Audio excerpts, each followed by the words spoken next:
তো এই যে অ্যাডভোকেট মহসিন রশিদ যে প্রশ্নটা উত্থাপন করলেন, সেই প্রশ্নটার তো কোনো জবাব আসলো না। তাহলে সরকারের ভিত্তিটা কি?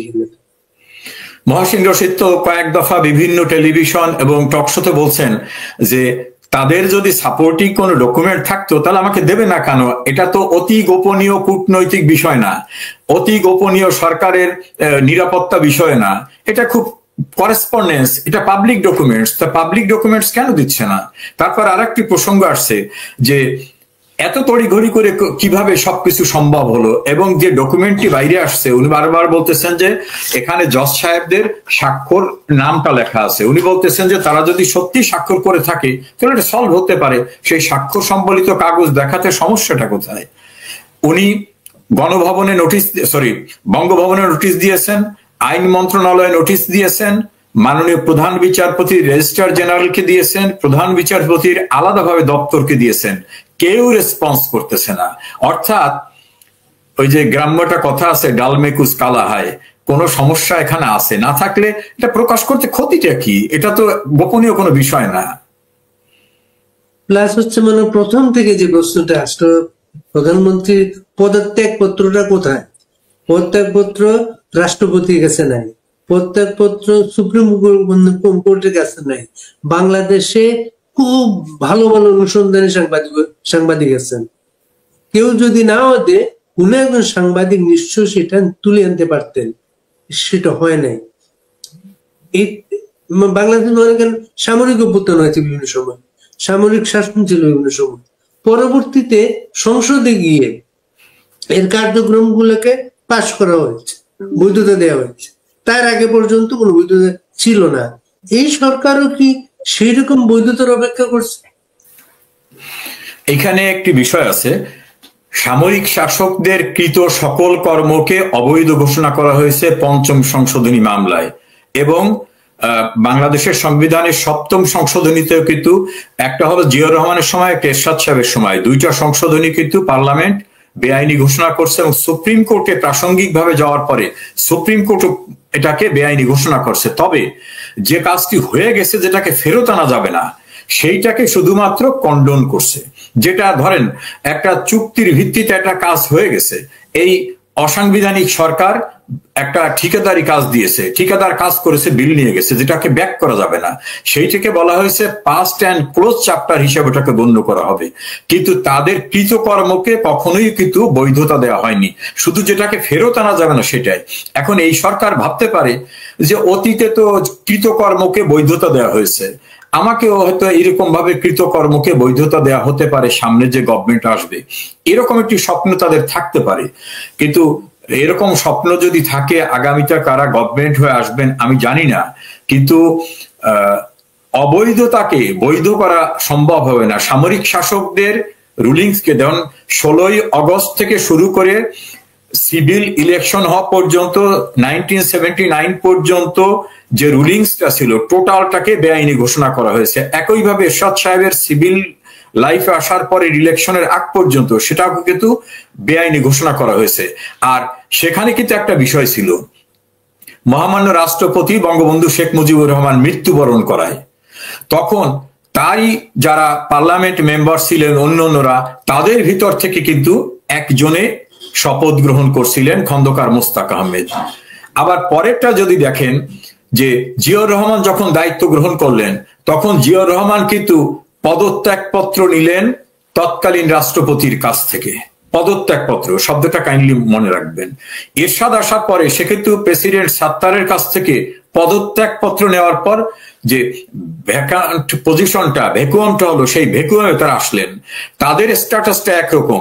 আর এই ক্ষেত্রটা ডিফারেন্ট। এই ক্ষেত্রে প্রধানমন্ত্রী শেখ হাসিনা বলছেন আমি পদত্যাগ করিনি, আর মহামান্য রাষ্ট্রপতিও বলছেন যে আমার কাছে পদত্যাগপত্র নাই। কাজে তাদের যে স্ট্যাটাসটা ছিল তার চেয়ে কিন্তু খুব ওয়াস্ট স্ট্যাটাস, তার চেয়ে খারাপ অবস্থা কিন্তু বর্তমানের। এর সঙ্গে সংযুক্ত হলো যে এখানে কোনো সরকার গঠন করা হয়নি, কারণ সুপ্রিম কোর্ট সরকার গঠন করার কোনো পরামর্শ দেননি, আর কনস্টিটিউশনে সরকার গঠন করার কোনো, অন্তর্বর্তী সরকার গঠন করার কোনো প্রভিশনও নাই। এবং যখন শপথ হয়েছে সেখানেও কিন্তু আমি অন্তর্বর্তীকালীন সরকারের প্রধান উপদেষ্টার দায়িত্ব নিলাম, এই কথা বলার অবকাশ ছিল না, কারণ সুপ্রিম কোর্ট রেফারেন্স ওটা বলেনি। কাজে পূর্বের চেয়ে খারাপ অবস্থা কিন্তু বর্তমান যারা ক্ষমতা আছে তাদের। চিরদিন তো এই অবস্থা থাকবে না, একদিন কিন্তু আইনের মুখোমুখি দাঁড়াতে হবে।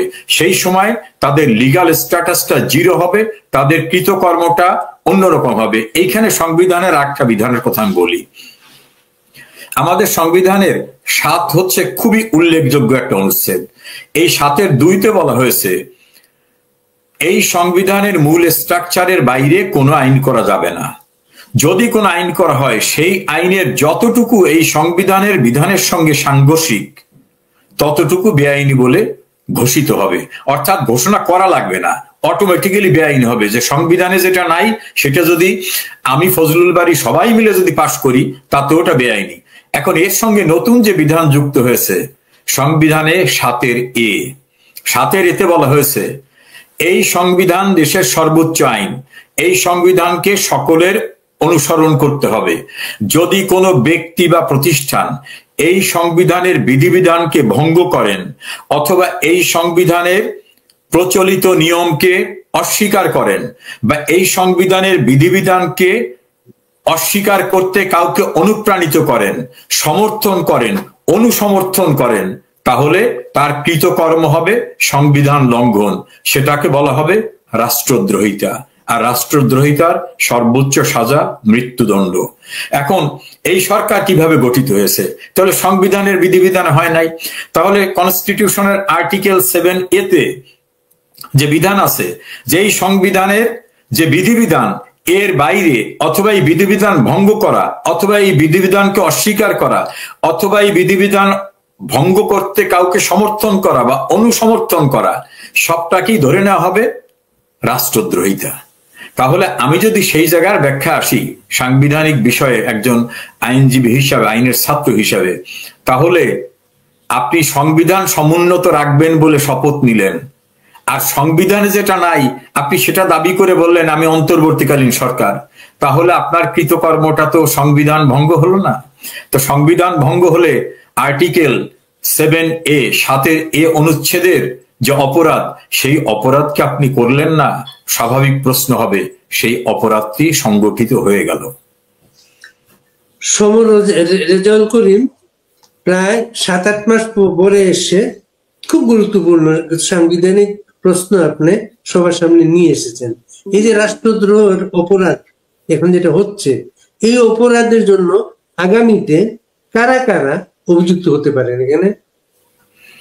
এখানে লিগ্যাল পার্সপেক্টিভে যদি ধরি, প্রথম হচ্ছে যারা সংবিধানের বিধিবিধান ভঙ্গ করলেন, তারা যারা এই বিধিবিধান ভঙ্গ করে নিজেকে ক্লেইম করলেন আমি উপদেষ্টা, আমি প্রধান উপদেষ্টা, এবং তাকে যারা সমর্থন করলেন, তার সঙ্গে যারা করেসপন্ডেন্স করলেন, তার এই স্ট্যাটাসকে যারা এডমিট করলেন। ধরেন আপনি একটা মসজিদের ইমামই না, আমি যে বললাম যে আপনার কাছ থেকে আমি ফতোয়া নিতে চাই, তাহলে আমি কিন্তু যিনি ইমাম না, যিনি ইসলামিক স্কলার না, আমি তাকে স্কলার বলতেছি। এই সরকারের যে কোনো বিষয়কে যারা সাপোর্ট করবে তারা বেআইনি একটি সরকারকে সাপোর্ট করতেছে, তার বেআইনি কার্যক্রমকে সাপোর্ট করতেছে। কেউ ডাইরেক্ট করতে পারে, কেউ তা বাই কন্ডাক্ট করতে পারে, তার কৃতকর্মের ভিতর থেকে করতে পারে। আপনি একটা অফিসে চাকরির জন্য বারবার যাচ্ছেন, আমি দীর্ঘদিন আপনার অফিসে কাজ করতে যাচ্ছি, আপনি আমাকে দিয়ে কাজ করাচ্ছেন এবং বলতেছেন যে পার্মানেন্ট করব, পার্মানেন্ট করব, পার্মানেন্ট করব। একটা সময় আপনি লোক নিয়োগের সময় আমাকে বলতেছেন যে না, তোমাকে নিব না। আমি যদি হাইকোর্টে যাই, আমাদের লিগ্যাল টার্মে একটা শব্দ আছে লেজিটিমেট এক্সপেকটেশন, অর্থাৎ আমার ওই পদে যদি কোনো লোক নিতে হয়, তাহলে দীর্ঘদিনে আপনার কন্ডাক্ট থেকে প্রমাণিত হয়েছে যে আপনি আমাকে নেবার কথা বলে আমাকে খাটাইছেন, কাজে আমাকে নিবেন।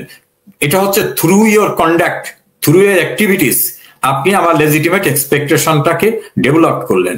এই সরকারকে যারা বৈধ সরকার বলবে, তারাও কিন্তু এই যে সংবিধানের বিধিবিধান ভঙ্গের বিষয়টাকে, ওই যে বললাম সমর্থন, অনুসমর্থন, প্রত্যক্ষ পরোক্ষভাবে সংবিধানের আর্টিকেলের বাইরের সবকিছুকে যিনি সাপোর্ট করবেন, তিনিও কিন্তু ওই দায়ে যুক্ত হবেন। একজন এখানে খুব গুরুত্বপূর্ণ একটা প্রসঙ্গ এনেছেন, ওনার নাম হচ্ছে সাইফুল ইসলাম খান। আপনার উদ্দেশ্যে বলা হয়েছে ওনার আরো আগে আসা উচিত ছিল এবং এই কথাগুলো তুলে ধরা উচিত ছিল। এরপরও আজ থেকে যে কথাগুলো উঠলো এটা সংবিধানের বিষয়বস্তু ওনাকে আরো ক্লিয়ার করে মানুষকে বোঝানো উচিত। ইনশাআল্লাহ বিভিন্ন ফোরামে আমরা এই বিষয়ে কথা বলছি এবং কথা বলবো। সমাজ করিম, আপনি কি মনে করেন এইসব বিষয়, আপনি যে প্রশ্নগুলো আনলেন, সরকারের ভেতরে, প্রশাসনের ভেতরে যাদের মনে প্রশ্নগুলো আছে তারা কি বিষয়টাকে আড়াল করার জন্য এই যে জুলাই ঘোষণা, এটা নতুন একটা কাঠামো যাওয়ার জন্য তাগিদ দিচ্ছে, এটার সাথে ওইটা কোনো সম্পর্কিত বিষয়টা? অবশ্যই এটা একেবারে প্রকাশ্য দিবালোকের মতো সত্য। কারণ যারা এই যে একটা গণতান্ত্রিক প্রক্রিয়ায় নির্বাচিত সরকারকে মেটিকুলাস ডিজাইনের মাধ্যমে বিব্রতকর অবস্থায় ফেললো, বা তাদেরকে বলতে পারি যে তাদের ফেলে দিল, এইরকম ভাবে যদি আমি বলি, তাহলে তারা কি জানে না কনস্টিটিউশনের প্রভিশন? আমার বিশ্বাস তারাও জানেন। এই জন্যই কনস্টিটিউশনটাকে কিভাবে ছুঁড়ে ফেলে দেওয়া যায়, কনস্টিটিউশনের বিধিবিধানকে কিভাবে ফেলে দেওয়া যায়, সেজন্যই তাদের তথাকথিত জুলাই ঘোষণা এবং অন্যান্য প্রক্রিয়ার প্রচেষ্টা। এখন এগুলাতে লাভ হবে না। এই কারণে একটা কনস্টিটিউশন করার অথরিটি কারা? নির্বাচিত জনপ্রতিনিধিরা। আমাদের কনস্টিটিউশনটার প্রথম কিন্তু ছিল যেটা, আমাদের যারা 70 সালের নির্বাচনে পার্লামেন্টের 2টা ফোরামে যারা নির্বাচিত ছিলেন, তাদের ভিতর থেকে একটা ডিক্লারেশন আসছিল, একটা অর্ডিন্যান্স হচ্ছিল যে যতক্ষণ কনস্টিটিউশন তৈরি করা না হয় ততক্ষণ এই অধ্যাদেশের ভিত্তিতেই পরিচালিত হবে। সেটা ছিল অন্তর্বর্তীকালীন ব্যবস্থা। তারপরে কিন্তু একটা ইলেক্টেড বডি কিন্তু কনস্টিটিউশন ফর্ম করার জন্য একটা অথরিটি করলেন। তারপর পার্লামেন্টে গেল, নিয়ম কানুন অনুসরণ করে সমস্ত কিছু করে পার্লামেন্ট সেটাকে পাশ করলো। কাজী আপনি রাস্তায় জন 20 লোক দাঁড়িয়ে বা 10 লাখ লোক দাঁড়িয়ে আপনি বললেন যে বাংলাদেশের সংবিধানকে ফেলে দিলাম, আমরা আজ থেকে জুলাই ঘোষণাকেই কনস্টিটিউশন হিসেবে গ্রহণ করলাম। এটা গায়ের জোরে করতে পারেন, ক্ষমতার জোরে করতে পারেন, কিন্তু এর কিন্তু আইনগত কোনো ভিত্তি নাই। পৃথিবীর কোন দেশে এইভাবে একটা ডেমোক্রেটিক গভর্নমেন্টকে ফেলে দেওয়ার পরে দীর্ঘদিন সংবিধানের অধীনে রাষ্ট্র চলবে, যারা রাষ্ট্র পরিচালনা করছেন তারা ওই সংবিধানের অধীনে শপথ নেওয়ার পরে সুবিধা মতো সময় 10 মাস পরে এসে বলবেন যে আমরা এখন এই সংবিধান মানি না। এটা তো গ্রামের বলে চাড়াবাটি খেলার মতো জিনিস না। আর সংবিধানকে মানি না এই কথা বলার কনসিকুয়েন্সটা কি হবে সেটাও মাথায় রাখবেন।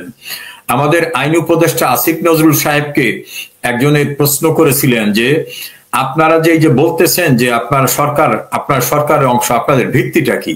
উনি, আমি যতটুকু ওনাকে দেখেছিলাম, উনি হঠাৎ একটা বিব্রতকর অবস্থায় বলেন এই যে আন্দোলন হয়েছে, আন্দোলনের জনগণের মতামত, এটাই তো আমাদের ভিত্তি। আমার প্রশ্ন, বাংলাদেশের লোক যদি 18 কোটি হয় তাহলে ঢাকায় আন্দোলন করছেন যে কজন, তাদের সংখ্যা কতজন? তাহলে আপনি কতজনের ম্যান্ডেট পেয়েছেন? ঢাকায় যদি ধরে নি যে 10 লাখ লোক হয়েছে, না ঢাকা যদি 1 কোটি লোক হয়ে ধরে নি, আমি কথার কথা, তাহলে 18-19 কোটি লোকের ভিতরে আপনি 1 কোটি লোক আপনাকে ক্ষমতায় বসাতে চেয়েছে, এটা কি আপনার বক্তব্য গ্রহণযোগ্য হবে? এখানে প্রণিধানযোগ্য, ওনারা কেউ আন্দোলনের সময় বলেন নাই যে আমরা সরকার বদলাবার জন্য আন্দোলন করছি। ওনারা কোটা নিয়ে আন্দোলন করছেন, সে কারণে ওনাদের কোটা আন্দোলনের অনেক সংগঠকরা এখন বলতেছেন যে আমাদের তো বলা হয়নি যে সরকার গঠন করে ওনারা উপদেষ্টা হবেন, ওনারা ক্ষমতা ভোগ করবেন, ওনারা চাঁদাবাজি করবেন। এইটা জানলে তো এদের সঙ্গেই আমরা আসতাম না। এটা হলো 1। নাম্বার 2 হচ্ছে গঠন করার জন্য যে প্রসিডিউরটা, সেই প্রসিডিউরটাও এখানে যেটা লিগ্যাল স্ট্যাটাসটা, সেই লিগ্যাল স্ট্যাটাসকে ডাবল চেঞ্জ করা যাবে না। আপনি যদি বিগিনিং এই বলতেন যে না আমরা এই সংবিধান মানি না, কোনো কিছু মানি না, ইত্যাদি ইত্যাদি, আমরা নতুন করে একটা বিপ্লবী সরকার গঠন করব, সেটা নিয়ে আলাদা কথা বলতে পারতেন তারা। সেই জায়গাটাও কিন্তু তাদের নাই। কাজী ওনারা কিন্তু এখন এত মাস পরে এসে নতুন করে বলে আমরা একটা জুলাই প্রোক্লামেশন দেব, এই প্রোক্লামেশন দেওয়ার অথরিটি ওনাদেরকে কে দিয়েছে? ওনাদের তো কোনো লিগ্যাল স্ট্যাটাস ওনাদের নাই। ওই জুলাই প্রোক্লামেশন বলুক আত্মরক্ষার প্রোক্লামেশন বলুক, ইনডেমনিটি বলুক, এইটা কখনোই কিন্তু স্থায়ী কোনো রূপ লাভ করবে না। যতক্ষণ ক্ষমতা আছে ততক্ষণ চেষ্টা করবেন। ওরা ইলেকশন কমিশনের সামনে গিয়ে 200 লোকও খুঁজে পায় না। পহেলা বৈশাখ উদযাপনের বিশাল আয়োজন, সামনে ক্যামেরাম্যান এবং টেলিভিশনের সাংবাদিকরা যে পরিমাণ, দর্শক শ্রোতাও সে পরিমাণে নাই। কাজী এই সংবিধান ভঙ্গ করার মতো দুঃসাহসী ভূমিকায় যারা যাবেন, তাদের এই খারাপ বুদ্ধিতে যারা যাবেন, সবাই মিলে কিন্তু কাঠগড়ায় দাঁড়াবেন। এবং কাঠগড়ায় যে দাঁড়াতে হয় সেটা কিন্তু বঙ্গবন্ধু হত্যার পরে দীর্ঘদিন পরেও কিন্তু প্রমাণিত হয়েছে যে পরিত্রাণ কিন্তু হয় না, দর্প কিন্তু চূর্ণ হয়ে যায়। মিনহাজ আশরাফি বলে একজন একটু প্রসঙ্গ এনেছিলেন, তাহলে কি রাষ্ট্রপতি কি সংবিধান লঙ্ঘন করেছেন? কারণ উনি তো শপথ পাঠ করিয়েছেন, আর রাষ্ট্রপতিকে কি জোরপূর্বক শপথ পাঠ করতে বাধ্য করা হয়েছে? আপিল বিভাগের 7 বিচারপতিকে প্রত্যেকে বাধ্য করার শাস্তি কি হতে পারে?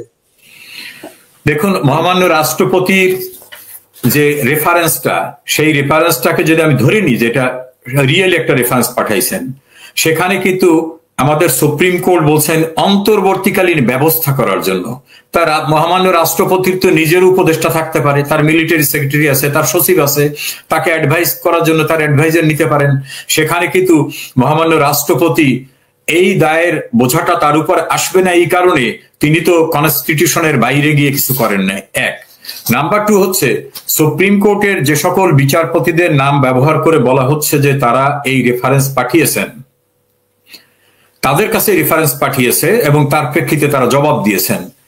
আমরা উদ্ভূত পরিস্থিতিটাকে যদি ধরি, সেনাবাহিনীর পক্ষ থেকে যখন অফিসিয়াল স্টেটমেন্ট দিয়ে বলা হচ্ছে যে বাংলাদেশের মাননীয় প্রধান বিচারপতি জনাব ওবায়দুল হাসান, জ্যেষ্ঠ বিচারপতি জনাব এম এনায়েতুর রহিম ক্যান্টনমেন্টে নিরাপত্তার জন্য আশ্রয় নিয়েছিলেন, তারা কবে সেখান থেকে বেরিয়ে আসছেন এই কথাটা কিন্তু ক্যান্টনমেন্ট থেকে যে প্রেস রিলিজ দেওয়া হয়েছে সেখানে নেই।